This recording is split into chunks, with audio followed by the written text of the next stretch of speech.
ఇక కర్నూలు జిల్లా పాణ్యంలో నిర్వహిస్తున్న ప్రజాగలం సభలో చంద్రబాబు మాట్లాడుతున్నారు. ఇప్పుడు లైవ్ చూద్దాం. ఎన్నికల ముందు అమరావతి రాజధాని చెప్పాడా లేదా? వస్తానే 3 రాజధానులు అన్నాడా లేదా? 3 ముక్కలు ఆట ఆడాడా లేదా? కర్నూలు రాజధాని చేసేశాడంట. 1 ఇంచు 1 అంగుళం అభివృద్ధి జరిగిందా తమ్ముడు? ఇక్కడే ఉన్న కర్నూలులో జరిగిందా? లాభం వచ్చిందా? ఇది నార్సీ విధానం అవునా కాదా? మోసం చేయడం అవునా కాదా? తమ్ముళ్ళు, ఎమ్మెల్యేలు ఎంపీలకి వాళ్ళ పార్టీ వాడికి 5 ఏళ్లు ఇంటర్వ్యూలా ఎక్కడ విన్నారా? ఇవి కనపడుస్తుందా? వాళ్ళ ఎమ్మెల్యేకి ఇంటర్వ్యూ నీకు ఇస్తాడా? 5 ఏళ్లు పరదాలు కట్టుకొని తిరిగాడా లేదా? పరదాలు కట్టుకొని తిరిగి ఆ దారిలో పోతా ఉంటే చెట్లన్నీ నరికేశాడు నార్సీ విధానం. అంటే ఆ సైకోకి అతను చూస్తే అతనికే భయం, చెట్టు చూస్తే భయం, పుట్ట చూస్తే భయం, మిమ్మల్ని చూస్తే భయం. ఇప్పుడు మాత్రం నేరుగా వచ్చి పరదాలు తీసేసి మీ దగ్గరకు వస్తున్నాడు ఓట్లు కోసరం. ఇప్పుడు మనుషులు రావడాలా అప్పుడప్పుడు వస్తున్నాడు. రేపు అది కూడా రాడని మీ అందరికీ చెప్తున్నా.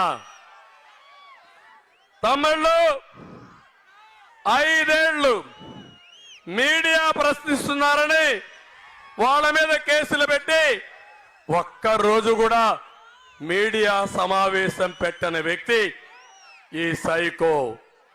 ఇంకో పక్క ప్రతిపక్షాలు మాట్లాడకూడదని జీవో నెంబర్ 1 తీసుకొచ్చి మమ్మల్ని మీటింగులు పెట్టకుండా చేసిన వ్యక్తి సైకో ఈ జగన్మోహన్ రెడ్డి. నేను ఒకటే మీ అందరినీ కోరుతున్నా, ఇప్పుడు ఎంత అన్యాయం జరిగిందో మీరు ఒక్కసారి ఆలోచించండి. ఈ విధానం వల్ల ప్రజలకందరికీ కొండంత విధ్వంసం జరిగింది.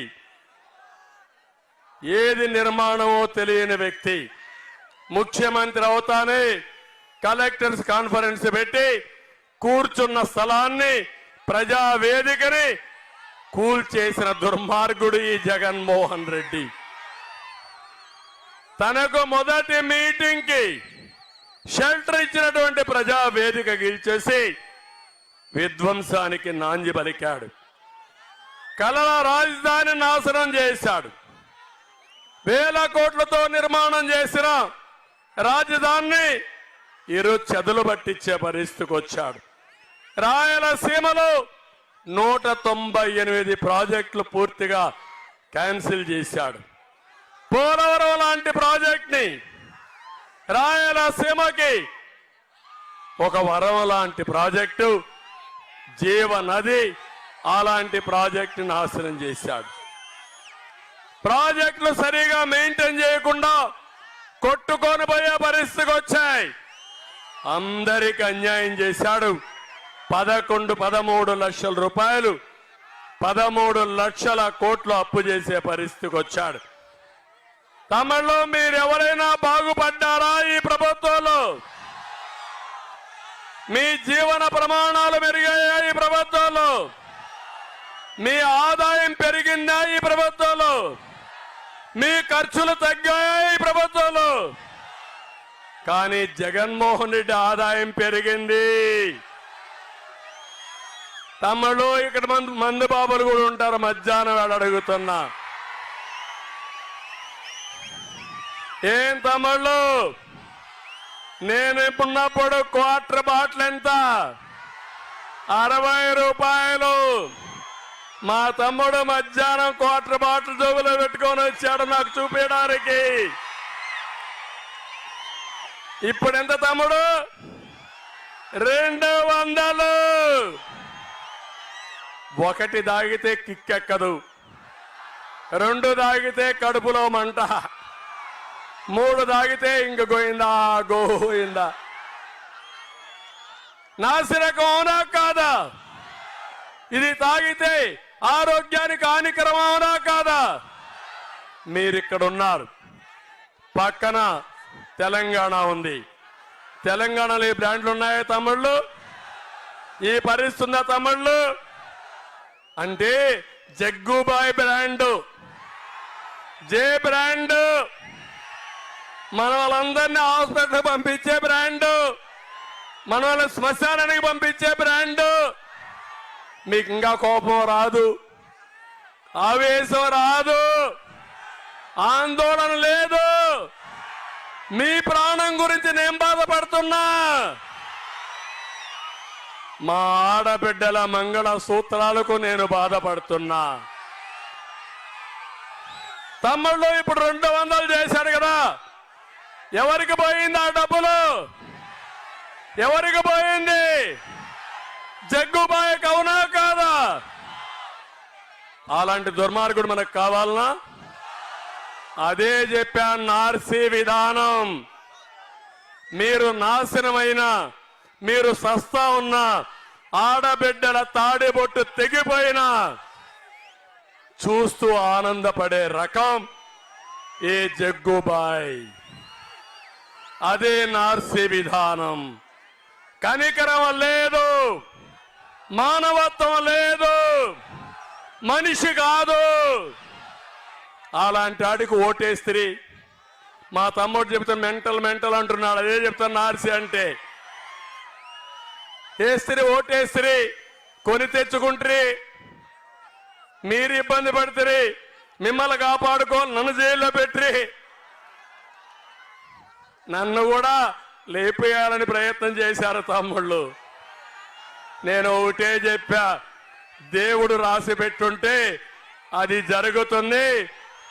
తిరుమల తిరుపతిలో మీరు చూశారు, ప్రజల ప్రాణాలు కాపాడడానికి నేను పోరాడితే 24 క్లేమోర్ మైన్స్ నా మీద ఆ రోజే బ్లాస్ట్ చేశారు. కానీ సాక్షాత్ వెంకటేశ్వర స్వామి 7 కొండల నుంచి దిగొచ్చి నన్ను కాపాడాడు. అవునా కాదా అని మిమ్మల్ని అడుగుతున్నా. ఏదో చెయ్యాలని కాపాడాడు. అందుకే మళ్ళా ఈ జగ్గుబాయిని పంపించాడు ఇక్కడికి. గులకరాల డ్రామా, గులకరాయి కనపడదు, దెబ్బ తగులుతుంది. ఇమ్మీడియట్ గా నేను వెళ్ళిపోయా అక్కడికి హత్యా ప్రయత్నం చేయడానికి. ఏంటి? గులకరాయితో. ఏం తమ్ముళ్ళు, డ్రామా అవునా కాదా? అందుకే నేను మిమ్మల్ని అందరిని అడుగుతున్నా, ఈరోజు ఆయన ఆదాయం కోసం మీ ఆరోగ్యాన్ని లెక్క పెట్టుకోని వ్యక్తి అన్ని కూడా అతనే చేసి ఇసుక మాఫియా. పక్కనే కృష్ణా నది ఉంది, ఉందా లేదా ఇక్కడ? ఒకప్పుడు ట్రాక్టర్ ఇసుక 1000 రూపాయలు, అవునా కాదా? ఇప్పుడు ఎంత తమ్ముళ్ళు? 5000 అవునా కాదా? 4000 ఎవరికి పోతా ఉంది? జగ్గుబాయికి, అవునా కాదా? అంటే 40 లక్షల మంది భవన నిర్మాణ కార్మికుల్ని చంపేసి ఈ ఒక్కడే బతకాలనుకున్నాడు. ఇది న్యాయమాని అడుగుతున్నా మిమ్మల్ని. అంటే ఏం చెప్పాలో నాకైతే అర్థం కాల. ఇది కాకుండా తమిళ్లో ఎక్కడైనా ఒక రోడ్డు వేసాడా? ఒక కాలువ దువ్వాడా? ఒక కాలువలో పూడికి తీశాడా? ఒక ప్రాజెక్టు కట్టాడా? ఒక పెట్టుబడి వచ్చిందా? ఏది రాదు. అందుకే మీరు వినాలి, నార్సీ విధానం అంటే ఇదే. ఒక్కడే బాగుంటాడు, మళ్ళా తప్పుడు ప్రచారం చేస్తాడు. అది క్లాస్ వార్ అంట. అదేం వారో నాకైతే అర్థం కాల. Class war. నేను పోరాడేది క్యాష్ వారు పైన, జగన్మోహన్ రెడ్డి దోచేసిన డబ్బుల పైన. ఆ డబ్బు రావాల్సింది ఈ పేదవాడికి. అవునా కాదా తమ్ముళ్ళు అని అడుగుతున్నా మిమ్మల్ని. నా పోరాటం సబబు అవునా కాదా? న్యాయం అవునా కాదా? మద్దతు ఇస్తారా లేదా? అందుకే ఈరోజు నేను వచ్చా, ప్రజా మేనిఫెస్టోతో మీ ముందరకు వచ్చాను. దానికంటే ముందు ఒక్క విషయం చెప్పాలి. తమిళ్లో భూమి మీద జగన్మోహన్ రెడ్డిదా? ఎవరు చెప్పారు? ఎవరు చెప్పారయ్యా? జగన్మోహన్ రెడ్డి చెప్తాడు నేను ఇచ్చానంటున్నాడు మీకు భూమి. కాదా? ఇది చూడండి, ఇది ఫోటో ఎవరిది? ఎవరిది ఫోటో? ఎవరిది? జగన్మోహన్ రెడ్డి అవునా కాదా? ఏమి రాశాడు? జగనన్న భూ హక్కు పత్రం. ఏమంటారు మీరు? ఒప్పుకుంటారా మీరు దీనికి? నేను అడుగుతున్నా, సైకో అమ్మ మొగుడిచ్చాడా? సైకో అవ్వ మొగుడిచ్చాడా? సైకో అమ్మమ్మ ఇచ్చింది, అమ్మమ్మ మొగుడిచ్చాడా? నాన్నమ్మ మొగుడిచ్చాడా? మీ తండ్రి ఇచ్చాడు మీకు, మీ తాత ఇచ్చాడు మీకు. ఇది వారసత్వ హక్కు, కష్టపడిన భూమి. గుండె పగల్లా మీకు? పగిలిందా లేదా? కోపం వచ్చిందా లేదా? అడిగితే నా మీద కేసు పెడతాడు, పీక్కో అని చెప్పా. ఏమి పీక్కుంటావో పీక్కో, నేను ఏ మాత్రం వెనకపోనని చెప్పా. అందుకే ఇప్పుడే చెప్తున్నా, ఈ కాపీని మీ ముందరనే తగలబెడుతున్నా, చించి తగలబెడతా. తగలబెట్టాలా లేదా?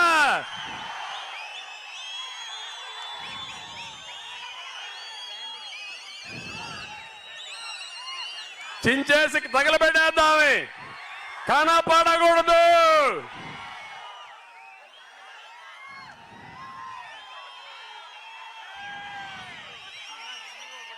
వస్తాం.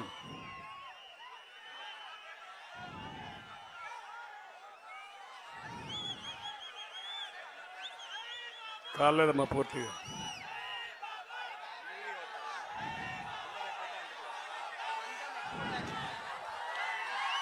కాల్చి తగలబెట్టు. టైం తక్కువ ఉంది, నువ్వు తగలబెట్టు. ఇంకో పక్కన ఒక జీవో తెచ్చాడు, మీ భూములన్నీ ఆయన అకౌంట్లో వేసుకుంటాడంట. నీ భూమి అమ్మాలంట ఆయన పర్మిషన్ కావాలంట. కావాలనా? నీ భూమి అగ్రిమెంట్ నువ్వు రాసుకోలేవా? నీది కాదా భూమి? కాదా భూమి? నీదే కదా. ఈ చట్టం కావాలనా? ఇది నల్ల చట్టం అవునా కాదా? దీన్ని తగలబెట్టాలా లేదా తమ్ముళ్ళు అని అడుగుతున్నా.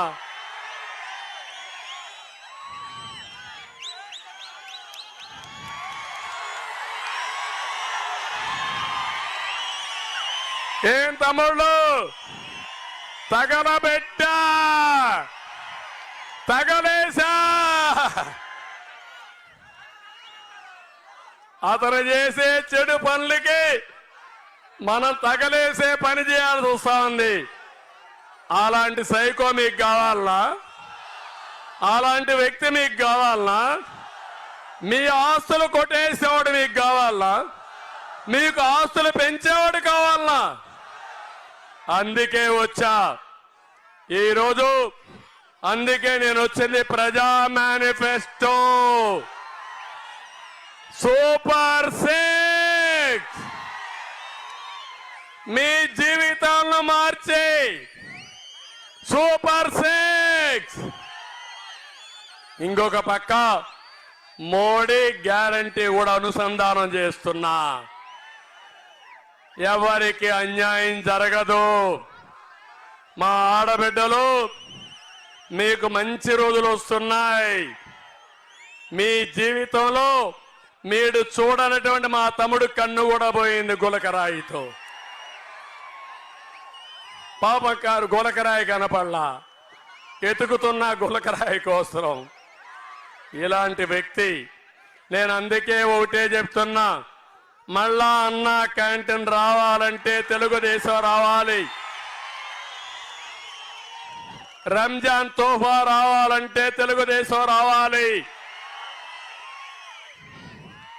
ఏదైతే ఆడబిడ్డలకు ముస్లిం ఆడబిడ్డలకి దుల్హాన్ రావాలంటే మళ్ళా తెలుగుదేశం రావాలి. పండుగ కానుకలు రావాలంటే తెలుగుదేశం రావాలి. తప్పకుండా డిఎస్సిలో అప్రెంటిస్ విధానం రద్దు చేస్తాం.